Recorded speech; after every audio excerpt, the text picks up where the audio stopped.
The world the Africans entered was controlled by wealthy Englishmen and populated by the English poor, most under the age of 25. In return for passage to Virginia, they had traded 4 to 7 years of their labor.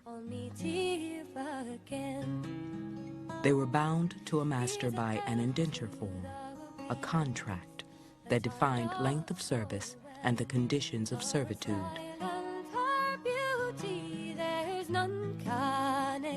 Most were promised freedom dues after their service, a bushel of corn, a new suit of clothes, and 100 acres of land.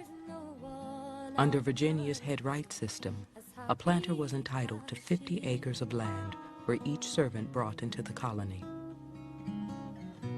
The issue always was how long that indenture would be and under what conditions you would be forced to work. At its best, it was a short, friendly apprenticeship. You know, at its worst, it was a long and exploitative situation in which you might die before you ever obtained your freedom.